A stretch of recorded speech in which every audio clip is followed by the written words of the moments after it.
Praise the lord. దేవుని నామంలో మీ అందరికీ వందనాలు చెల్లించుకుంటున్నాము.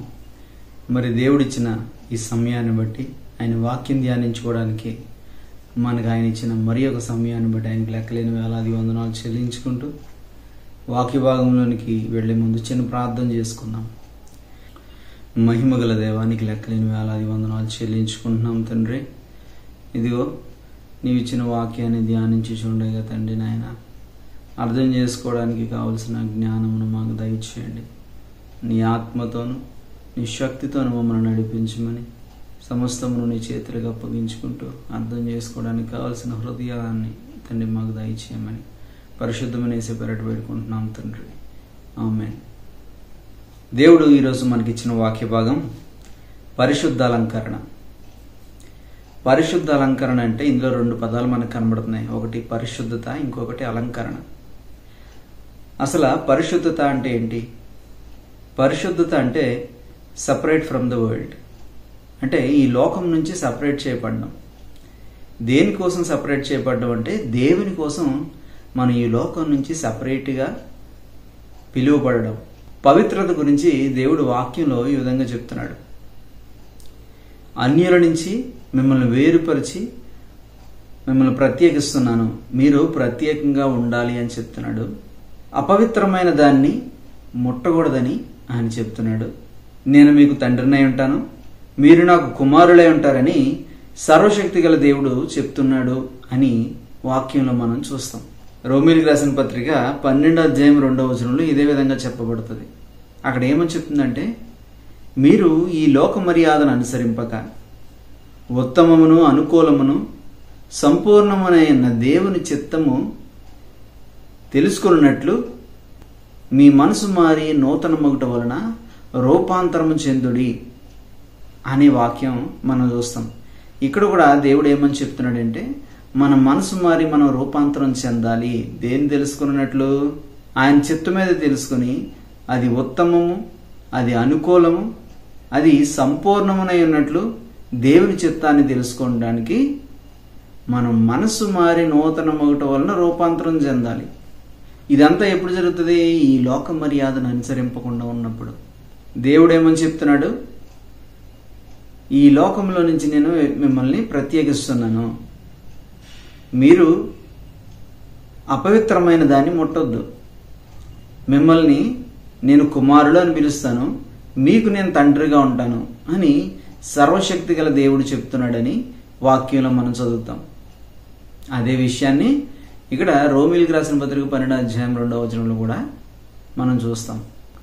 ఇంకా పరిశుద్ధ గ్రంథంలో ఏమని చెప్పబడి ఉందంటే, దేవుడు పరిశుద్ధుడి గనుక మనం కూడా పరిశుద్ధంగా ఉండబద్దులమై ఉన్నాము, పరిశుద్ధులముగా మనం కూడా ఉండాలి అనే విషయాన్ని బైబిల్ చెప్తుంది.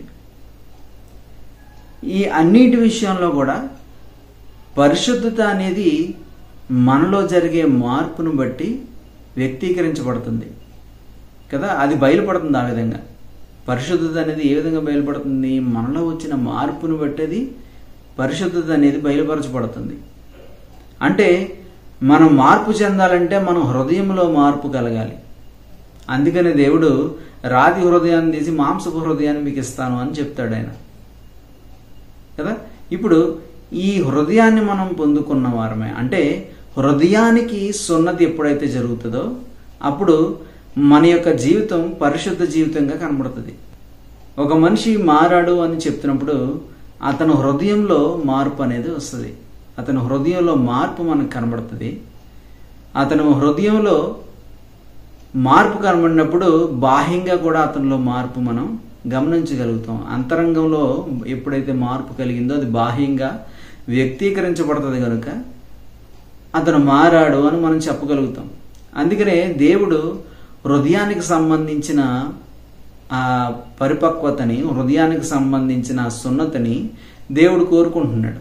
మన హృదయంలో మార్పు జరగాలని, మన హృదయం బాగుపడాలని, మన హృదయం వ్యాధి కలిగిన దానిగా ఉండకూడదని ఆయన యొక్క కోరిక. సో పరిశుద్ధత కలిగి మనం జీవించాలి అంటే హృదయంలో మార్పులు దేవునికి ఇష్టానుసారంగా జరగాలి. బైబిల్లో మనం పరిశుద్ధతకు సంబంధించిన విషయాలన్నింటినీ క్రోడీకరించి మనం ఆలోచన చేసినట్లయితే అక్కడ మనకు అర్థమైంది ఏంటంటే, హృదయంలో మార్పు అనేది మనకి కావాలి. అంటే హృదయంలో మార్పు కలిగిన వారిగా, హృదయం దేవునికి ఇష్టానుసారంగా ఎప్పుడైతే టర్న్ అవుతుందో అప్పుడు మనం పరిశుద్ధత కలిగి జీవించిన వారిగా ఉంటాం. పరిశుద్ధత కలిగి జీవించవలసిన బాధ్యత మనదే. ఆయన మనకి పరిశుద్ధతని ఇస్తున్నాడు. ఈ పరిశుద్ధతను మనం క్రియల రూపంలో అది బయటపడాలి. నేత్రాస, శరీరాస, జీవపడంబం అనేది ఏది మనలో పనిచేయకూడదు. ఎందుకంటే దేవుడు ఆ విధంగా లేడు.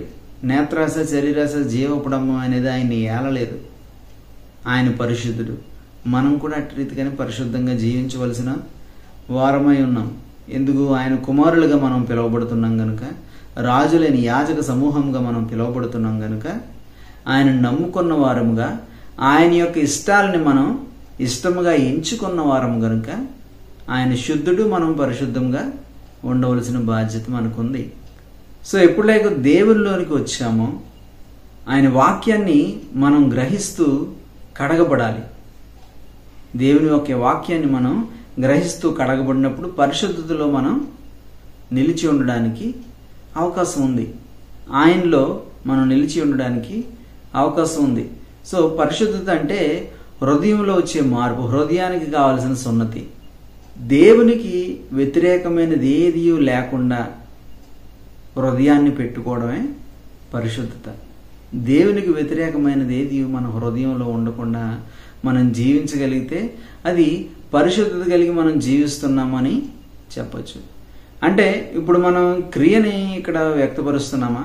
అంటే మనం క్రియ చేసామని అప్పుడు మనకు పరిశుద్ధత వచ్చిందని చెప్తున్నామంటే, ఆయన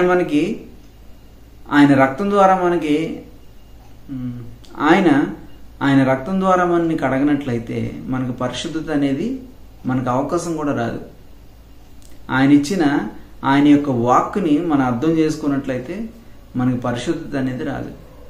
మన జీవితంలో ఆయన యొక్క నామం లేకపోయినట్లయితే మనకు పరిశుద్ధత రాదు.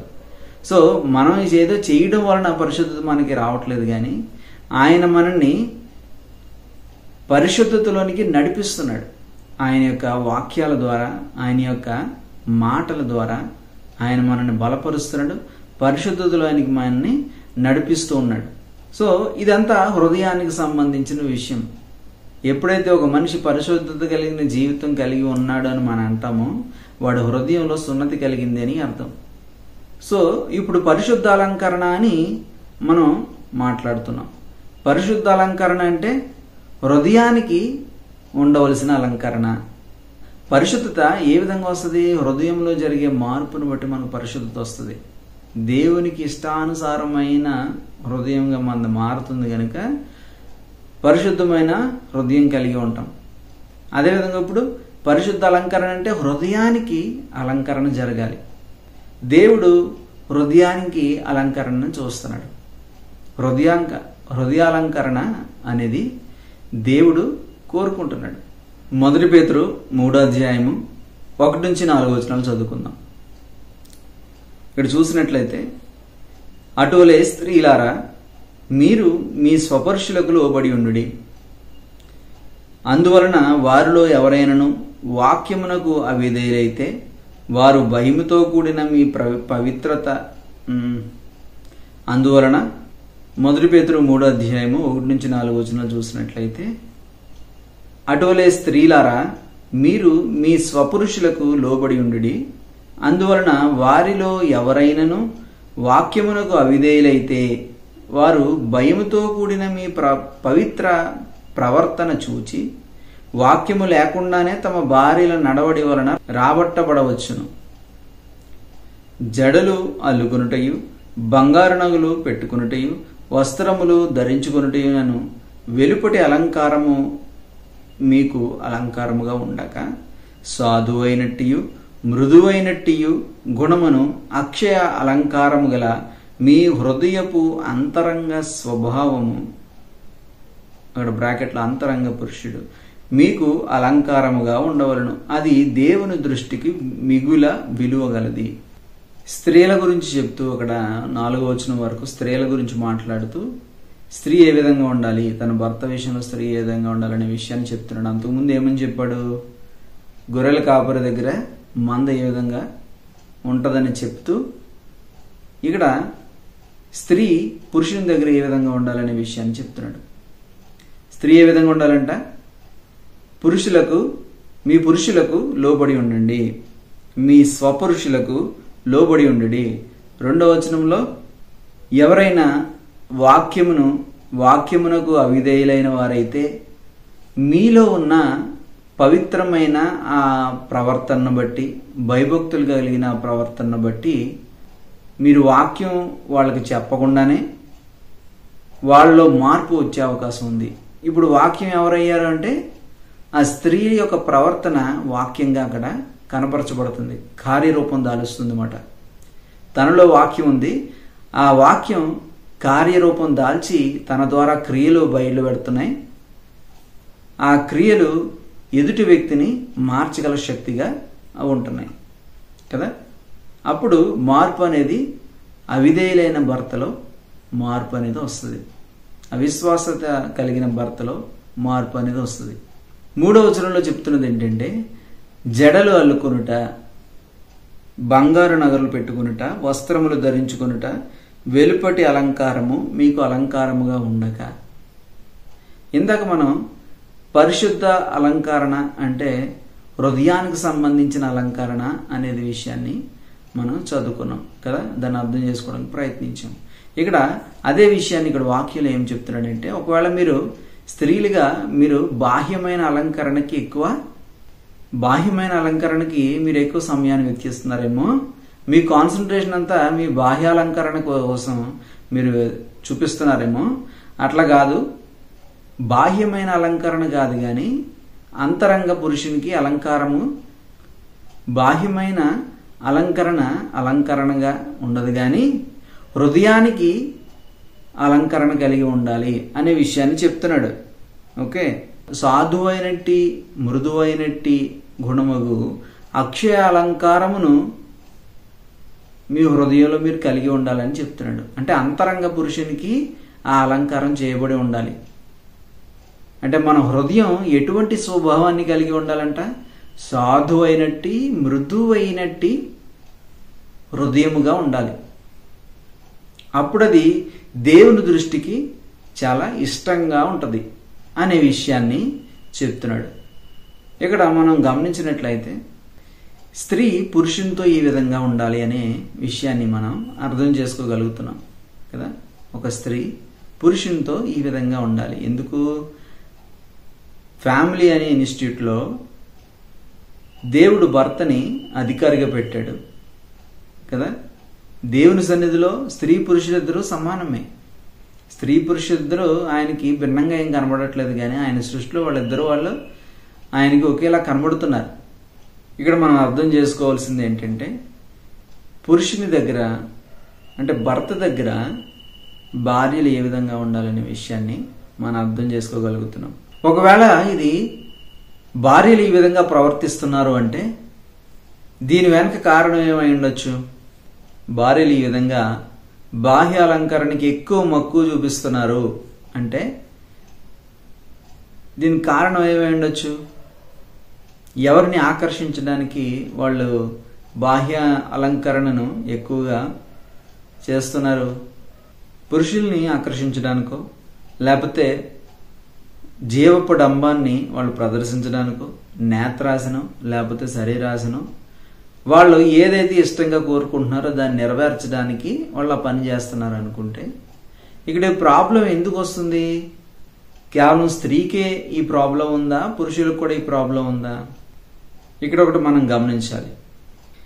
దేవుడు సాధువైనట్టి మృదువైనట్టి అంతరంగ పురుషుని యొక్క స్వభావంగా దీన్ని ఉంచాలి, అక్షయ అలంకారముగా దీన్ని మనం కలిగి ఉండాలి. మన హృదయానికి ఈ స్వభావాలు కలిగి ఉంటే అది మంచి అలంకారంగా కనబడుతుంది అని దేవుడు చెప్తున్నాడు. ఇక్కడ 1 సమూయేలు గ్రంథము 16వ అధ్యాయము 7వ వచనంలో చూసినట్లయితే 1 సమూయేలు గ్రంథము 16వ అధ్యాయము 7వ వచనంలో చివరి మాటలు చూసినట్లయితే, మనుషులు పైరూపమును లక్ష్యపెట్టుదురు గాని యెహోవా హృదయమును లక్ష్యపెట్టును. మనుషులు పైరూపమును లక్ష్య పెడతారు, కానీ యెహోవా హృదయమును లక్ష్యపెట్టును. అంటే దేవుడు హృదయాంతరంగాల్ని చూస్తాడు. మనుషులు మాత్రం పైరూపాన్ని మాత్రమే చూడగలుగుతారు కదా, వాళ్ళకి ఇన్సైట్స్ అనేవి తెలియవు. సో మనుషుల యొక్క ఒక స్వభావం ఏ విధంగా ఉంది ఇక్కడ? మనుషులు అంటే స్త్రీలు పురుషులు ఇద్దరు కూడా. మనుషుల యొక్క స్వభావం ఏముందంటే పై రూపం ఏది కనబడుతుందో దానికి ప్రాధాన్యత ఇస్తున్నారు. అందుకనే స్త్రీలు కూడా బాహ్యమైన అలంకరణకి ప్రాధాన్యత ఇస్తున్నారు. ఇక్కడ స్త్రీలు ఒక్కళ్ళే ఈ పని చేస్తున్నారు అంటే మనం ఇంకా 1 పీటర్లోనే 3వ అధ్యాయం 4వ వచనం వరకు చదువుకున్న అక్కడి నుంచి ఇంకా కిందకి మనం చదివినట్లయితే మిగిలిన విషయాలు మనకు అర్థమవుతాయి. 5వ వచనం నుంచి చూసినట్లయితే, అటువలే పూర్వము దేవుని ఆశ్రయించిన పరిశుద్ధ స్త్రీలను తమ స్వపురుషులకు లోబడి ఉండుట చేత తమ్మును తాము అలంకరించుకొనిరి. పురుషునికి, సొంత పురుషునికి లోబడి ఉండడం అనేది ఒక అలంకరణ అనేది మనం పాత నిబంధనలో ఉన్న స్త్రీలను బట్టి నేర్చుకోవచ్చు అనే విషయాన్ని ఇక్కడ మనకి చెప్తున్నారు. ఆ ప్రకారము శారా అబ్రహామును యజమానుడని పిలుచుచు అతనికి లోబడి ఉండెను. శారా అదే విధంగా చేసిందంట. శారా అదే విధంగా అబ్రహాముని యజమానుడు అని పిలిచిందంట, అంటే నా ఏలినవాడు అని పిలిచింది. మీరును యోగ్యముగా నడుచుకొనుచు ఏ భయమునకు బెదరకై ఉన్న ఎడల ఆమెకు పిల్లలగుదురు. సో అదే విధంగా మీరు కూడా చేస్తూ మేలు చేయువారుగా మీరు ఉన్నట్లయితే శారాకి మీరు కుమార్తెలుగా పిలువబడతారు అనే విషయాన్ని చెప్తున్నాడు. చెప్తూ అటువలనే 7వ వచనంలో మళ్ళా పురుషులు తగులుకున్నాడు ఆయన.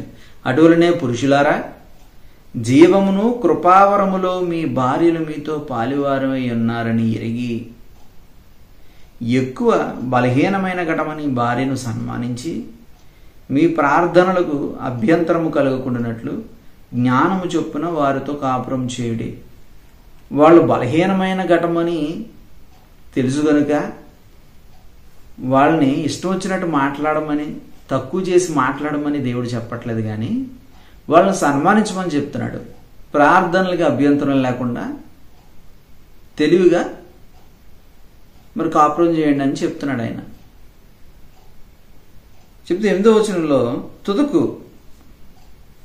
చివరికి మీరందరూ ఏకమనస్కులై ఒకరి సుఖదుఖముల యందు ఒకరు పాలుపడి సహోదర ప్రేమ గలవారిగా కరుణ గలవారిగా వినయము గలవారిగా మీరందరూ ఉండాలని చెప్తున్నాడు. ఫస్ట్ మనం ఈ అధ్యాయంలో 1వ వచనం స్టార్ట్ చేసినప్పటి నుంచి 4 వచనాల వరకు స్త్రీల గురించి మాట్లాడాడు ఆయన.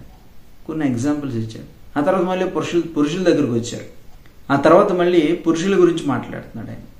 ఆ తర్వాత మళ్ళీ చూసినట్లయితే ఇద్దరిని కలిపి చివరికి మీరు అందరూ ప్రేమ గలవారిగా ఉండాలి, కరుణ గలవారిగా ఉండాలి, ఇంకా వినయము గలవారిగా ఉండాలనేది అని చెప్తున్నాడు. ఈ 3 విషయాల్లోని మీరు మీ హృదయాన్ని అలంకరించుకోండి అని చెప్తున్నాడు ఆయన. ఇక్కడ మనం అర్థం చేసుకున్నట్లయితే ఇంతకుముందు అధ్యాయంలో మనం చూసినట్లయితే గొర్రెలు తప్పిపోయినట్లు మీరు అందరూ తప్పిపోయారు, కానీ ఆత్మల కాపరి అయిన అధ్యక్షుడైన మన దేవుడు మిమ్మల్ని పట్టుకుని ఉన్నాడు. ఇప్పుడు మరలా మీరు ఆయన సన్నిధిలో ఉన్నారు అనే విషయాన్ని చెప్తున్నాడు. అంటే తప్పిపోయిన గొర్రెలు మళ్ళీ ఆయన చెంతకు వచ్చాయి అనే విషయాన్ని చెప్తున్నాడు. నెక్స్ట్ వెంటనే మనకు చెప్పిన మాటలు ఏంటంటే, అటువలే స్త్రీలారా మీ భర్తకు లోబడి ఉండండి అంటున్నాడు. కొన్ని వచనాల తర్వాత పురుషులారా మీరు మీ భార్యల్ని సన్మానించండి అంటున్నాడు. ఇంకా 8వ వచనంకి వచ్చేటప్పటికి మీరందరూ కలిసి ఏకమనస్కులై ప్రేమ కలిగి ఉండండి, కరుణ కలిగి ఉండండి, వినయము కలిగి ఉండండి అనే మాటలు చెప్తున్నాడు ఆయన. స్త్రీలతో మాట్లాడేటప్పుడు సాధువైనట్టి మృదువైనట్టి స్వభావం కలిగి ఉండండి అని చెప్తున్నాడు. పురుషులతో మాట్లాడేటప్పుడు మీ భార్యల్ని సన్మానించండి అని చెప్తున్నాడు. ఇద్దరికి కలిపి మీరు ప్రేమ కలిగి ఉండండి, కరుణ కలిగి ఉండండి, వినయం కలిగి ఉండండి అని చెప్తున్నాడు. అంటే ఇక్కడ ఓవరాల్గా మనం అర్థం చేసుకున్నట్లయితే ఇక్కడ స్త్రీలకి ప్రత్యేకించి చెప్పట్లేదు, కానీ హృదయాలంకరణ అనేది స్త్రీలకు మాత్రమే ప్రత్యేకించి చెప్పట్లేదు. ఇక్కడ స్త్రీ పురుషుల్ని కలుపుతూ వాళ్ళిద్దరి గురించి మాట్లాడుతూ సంఘాన్ని ఒక స్త్రీగా, గొర్రెల కాపరిని యేసయ్యగా పోలుస్తూ, ఓకే, పెండ్లి కుమారుడిగా పోలుస్తూ, వధువుగా సంఘాన్ని పోలుస్తూ ఆయన చెప్తున్న మాటలమాట. అంటే భర్తకి భార్య ఏ విధంగా లోబడి ఉండాలి, ఏ విధమైన గుణాలు కలిగి ఉంటే ఆ భర్త ఇష్టపడుతున్నాడు అనే విషయాల్ని మనకు అర్థం అవడానికి భార్య భర్తల మాటల ద్వారా ఆయన మనకి చెప్తున్నాడు. ఇక్కడ మనం అర్థం చేసుకోవాల్సింది ఏంటి? సంఘము యొక్క పరిస్థితి ఏ విధంగా ఉండాలంట, సంఘములో ఉండే సంఘస్థుల యొక్క హృదయాలు ఏ విధంగా ఉంటాయంట, సాధువైనట్టి, మృదువైనట్టి, సన్మానించగలిగేటువంటి, బలహీనులను సన్మానించగలిగినటువంటి, ప్రేమ కలిగిన వారై, కరుణ కలిగిన వారై, వినయము కలిగిన వారై ఉండాలి. అటువంటి హృదయానుసారులను, అటువంటి హృదయము గలవారిని, అటువంటి అంతరంగ పురుషుణ్ణి కలిగి ఉన్నవారిని, అటువంటి హృదయ స్వభావమును కలిగి ఉన్నవారిని దేవుడు ఇష్టపడుతున్నాడు. మీ భర్త ఈ విధంగా మీరుంటే ఇష్టపడుతున్నాడు అనే విషయాన్ని మనకి అర్థం అవడానికి ఆయన చెప్తున్నాడు. ఓకే, అంటే మన పెండ్లి కుమారుడు యేసయ్య అయితే, వధువు పెండ్లి కుమార్తె సంఘం అయితే, సంఘం పెండ్లి కుమారునికి ఈ విధంగా ఉండాలి. సంఘం యొక్క హృదయము సాధువైనటి, మృదువైనటి స్వభావం కలిగిన దానిగా దేవుని సన్నిధిలో ఉండాలి. ఆయన అటువంటి హృదయాలంకరణని మన దగ్గర నుంచి కోరుకుంటున్నాడు. ఓకే, ఇది కేవలం స్త్రీలకు చెప్పిందే మాత్రమే కాదు. సంఘం దేవుని సన్నిధిలో దేవుని ఎదుటి ఏ విధంగా ఉండాలి అనే విషయాన్ని అక్కడ మనకి ఎక్స్ప్లెయిన్ చేస్తూ భార్య భర్తల మధ్య యొక్క పోలికను పోలుస్తున్నాడు ఆయన. సో మనం అర్థం చేసుకోవాల్సింది ఏంటి? సంఘంలో ఉన్న ప్రతి ఒక్కరు కూడా యేసయ్య ఏ విధంగా ఇష్టపడుతున్నాడు అనే విషయాన్ని మనం చూసి ఆ విధంగా మన హృదయంలో స్వభావాన్ని మనం మార్చుకోవాలి. అప్పుడు మన యొక్క స్వభావం అలంకరింపబడిన హృదయంగా కనబడుతుంది. ఇప్పుడు చాలామంది ఏమనుకుంటారంటే, తిమోతికి రాసిన పత్రికలో కూడా ఈ బంగారం గురించి, వైట్ వేసుకునే డ్రెస్సెస్ గురించి, జడల గురించి, అన్నిటి గురించి ఉంటుంది. దీన్ని వాళ్ళు చాలామంది ఏం చేస్తారంటే, అసలు బంగారం పెట్టుకోకూడదు, ఇలా రకరకాల లిమిట్స్ పెట్టేసుకొని ఉంటారు. కానీ దేవుడి యొక్క ఉద్దేశం మీరు బంగారం పెట్టుకోవద్దని కాదు. డీసెంట్గా డ్రెస్సింగ్ చేసుకోండి, ఓకే, నో ఇష్యూస్. బంగారం మితంగా పెట్టుకోండి, నో ఇష్యూస్. దేవుడికి అదిగా చూసేది, దేవుడు అదిగా చూసేది. దేవుడి యొక్క ఇంటెన్షన్ ఏంటో మనం అర్థం చేసుకోవడానికి ప్రయత్నం చేయాలి. దేవుడి యొక్క ఇంటెన్షన్ ఏంటంటే, అలంకరణ గురించి మాట్లాడుతున్నాడు. బాహ్యంగా కనబడే అలంకరణ నాకు బేసిక్గా ఆయన దాన్ని పట్టించుకోవట్లేదు. హృదయంలో ఎటువంటి అలంకరణ ఉంది అనేదాన్ని ఆయన చూస్తున్నాడు. హృదయంలో ఉన్న అలంకరణని ఆయన చూస్తున్నాడు. మనం చూసినట్లయితే సిలువ వేస్తున్నప్పుడు, యేసయ్యని సిలువ వేస్తుంటే అటు ఇటు ఇద్దరు దొంగలు ఉంటారు. అందులో ఒక దొంగ యేసయ్యని నమ్మి వినయంగా ఉంటాడు, తగ్గించుకున్నవాడిగా ఉంటాడు. ఇంకొక దొంగ హెచ్చులకు పోతాడు. అక్కడ ఎవరైతే తగ్గించుకొని ఉన్నారో, ఎవరైతే వినయం కలిగి ఉన్నాడో దేవుడి దగ్గర, అతని యొక్క స్వభావం దేవుడికి నచ్చింది. అది హృదయాలంకారం. వినయంతోనూ తగ్గింపుతోనూ అతను హృదయాన్ని తను అలంకరించుకున్నాడు గనుక నీవు నేడు నాతో పాటు పరదేశంలో ఉంటావు అనే విషయాన్ని ఆయన చెప్పాడు. చాలామంది విశ్వాసంతో వాళ్ళ హృదయాలను అలంకరించుకున్న వారిగా ఉంటారు కదా. దేవుడికి అనేకమైన విషయాల్లో ఆయన ఇష్టానుసారంగా మన హృదయాన్ని మనం అలంకరించుకున్నట్లయితే ఆయన దృష్టికి మనం ఇష్టంగా కనబడతాం. అందుకనే 1 పేతురు 3:4 అటువంటి హృదయం ఆయనకి విలువైనదిగా కనబడుతుందంట. దానికి వాల్యూ కడుతున్నాడు ఆయన. సో హృదయాలంకరణ అంటే దేవునికి వ్యతిరేకముగా కాక దేవునికి ఇష్టానుసారమైన జీవితాన్ని మనం కలిగి ఉంటే, దేవునికి ఇష్టానుసారమైన హృదయంని మనం కలిగి ఉంటే, అటువంటి స్వభావాన్ని మనం డెవలప్ చేసుకున్నట్లయితే, దేవుని శక్తితోనే అది మనం చేసుకోగలం. దేవుని ఆశ్రయించి అటువంటి స్వభావాన్ని మనం డెవలప్ చేసుకున్నట్లయితే అది మన హృదయానికి అలంకరణగా ఉంటుంది.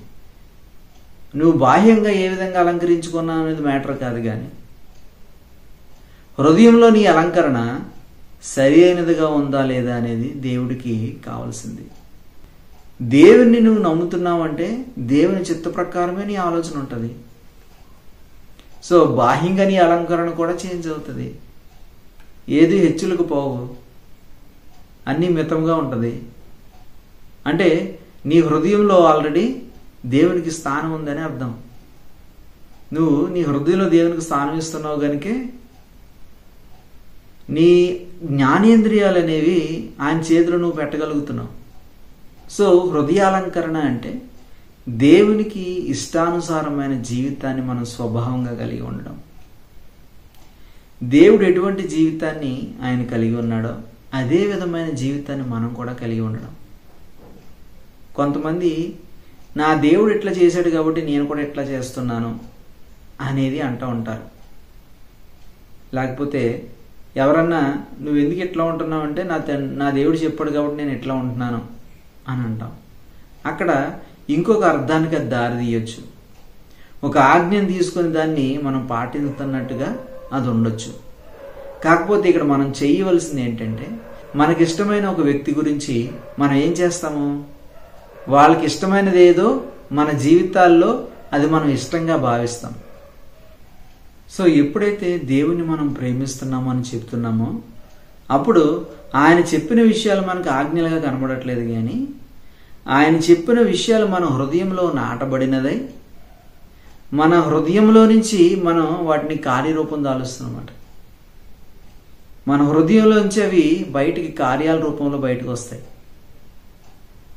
ఇప్పుడు ఒక ఆజ్ఞని మనం నెరవేరుస్తున్నట్టుగా వాటిని చేయట్లేదు, కానీ నా తండ్రికి ఇది ఇష్టం, నా దేవునికి ఇది ఇష్టం, ఇది నా ఇష్టం అని చెప్పి మన ఇష్టంగా దాన్ని మనం చేయడానికి మనం ముందుకు వస్తున్నట్టు. అప్పుడు మన హృదయంలో మార్పు జరిగింది అని మనకు అనుకోవచ్చు.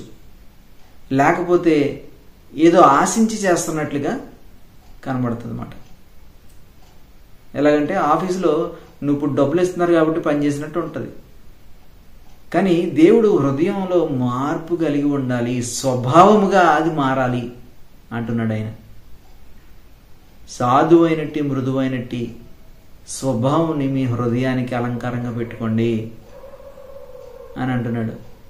ప్రేమ, కరుణ, వినయం అనేది మీ హృదయానికి అలంకారంగా పెట్టుకోండి అంటున్నాడు ఆయన. సో దేవుడి యొక్క హృదయాన్ని మనం గమనించాలి.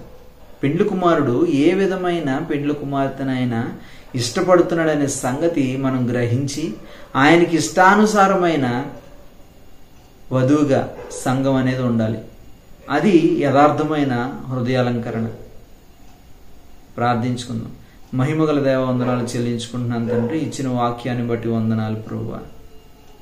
మరి తండ్రి నాయన యథార్థంగా హృదయాలంకరణ తండ్రి నాయన మేము నేర్చుకుని చూడగా నీవే మా హృదయాలను తండ్రి నాయన నీ మంచి స్వభావంతో మమ్మల్ని నింపమని, పరిశుద్ధుల నీ ఆత్మతో మమ్మల్ని నడిపించమని, సాధువైనట్టి మృదువైనట్టి ప్రేమ, కరుణ, వినయము కలిగిన తండ్రి మన హృదయాలను తండ్రి మాకు కలుగజేయమని, హృదయానికి సున్నతి కలుగునట్లుగా మా జీవితాలని సన్నిధిలో ఉండడానికి కృప చూపించమని, నీకు ఇష్టానుసారమైన జీవితాన్ని మేము కలిగి ఉండడానికి కృప చూపించమని సమస్తమును నీ చేతులుగా అప్పగించుకుంటూ పరిశుద్ధమైన యేసు పేరట అడిగి వేడుకుంటున్నాం తండ్రి. Amen. Praise the lord. God bless you all.